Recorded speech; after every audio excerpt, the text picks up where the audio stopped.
अब बाहुबली भगवान की प्रतिमा में जो बेल लगी है, ये बेल केवली बाहुबली भगवान की नहीं है। ये बेल तो मुनिराज बाहुबली जब ध्यान कर रहे थे, उन मुनिराज बाहुबली के शरीर में एक बरस में बेल लिपट गई। तो मुनिराज बाहुबली के लिए तो बेल है, भगवान बाहुबली के लिए बेल नहीं है। लेकिन अब बाहुबली को यदि बिना बेलों के बना दे हम, तो कोई मानने को तैयार नहीं होगा। अरे कैसे कह रहे बाहुबली है? अब भी एक खड़ी प्रतिमा कर दें बिना बेलों की बाहुबली को, तो यही श्रद्धालु जो रोज अर्घ चढ़ाते, अरे कैसे बाहुबली बना दिए तुमने? ये नहीं भैया, हमने नीचे लिखा है श्री बाहुबली केवली, नाम तो लिखा है श्री बाहुबली केवली, और उनकी प्रतिष्ठा हो गई।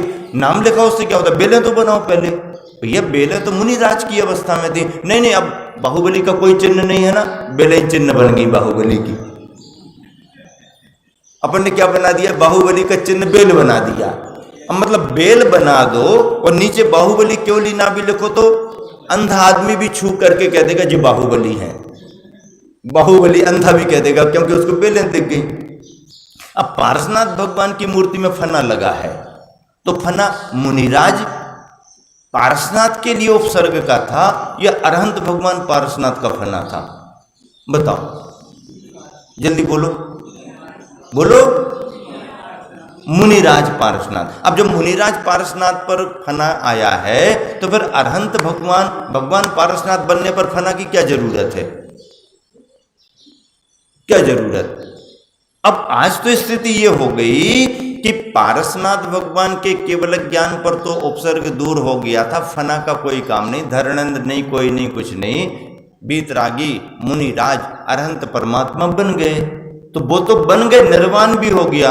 लेकिन हमने प्रतिमा बनाई, सो आज भी फना लगा दिए। तो महाराज फिर ये सब गलत है क्या? गलत तो नहीं है। फिर क्यों गलत नहीं है?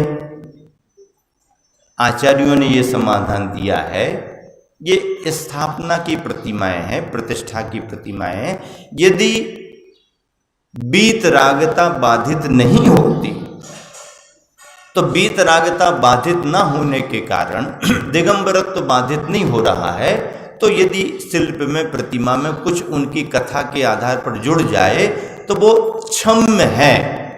सर्वथा निर्दोष तो नहीं है, पर क्षम्य है। अरहंत भगवान की बीतराग मुद्रा दिखाई दे रही, इसलिए पार्श्वनाथ भगवान की प्रतिमा में फना और बाहुबली की प्रतिमा में बेल, ये केवल दोनों तीर्थंकर में ही स्वीकृत हैं, बाकी किसी तीर्थंकर में कुछ भी नहीं है। लेकिन पार्श्वनाथ भगवान मुख्य, फना मुख्य नहीं है।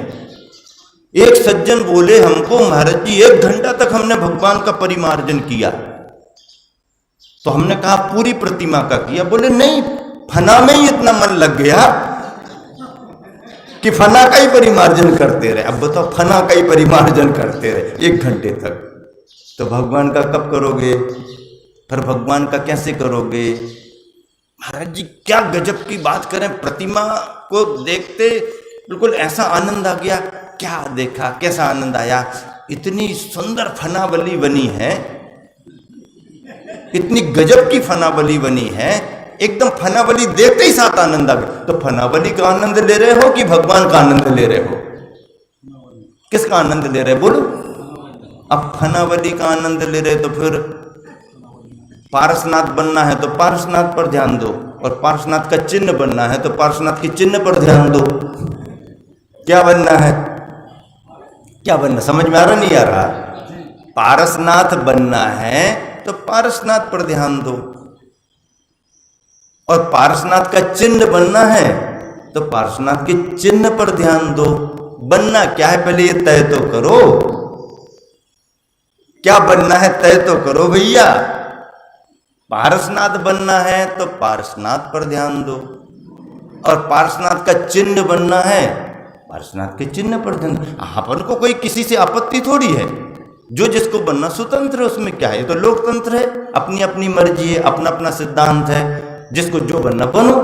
लेकिन जो चाहोगे वही तो बनोगे ना, जो तुम्हें पसंद आएगा वही तो बनोगे ना। बीतरागता पर यदि ध्यान दोगे तो बीतरागता की प्राप्ति होगी, और यदि कला पर, शिल्प पर, इतिहास पर, सुंदरता पर, साज सज्जा पर ध्यान दोगे तो उसकी प्राप्ति होगी। समोसरण में सब तरह का वर्णन है, पर प्रयोजनी तत्व तो भगवान और भगवान की वाणी का सार है। इसलिए विस्तार सब कुछ देखो, लेकिन सार को पकड़ करके रखो तो तुम्हारे लिए समय सार की प्राप्ति हो जाएगी। बस समय हो गया है।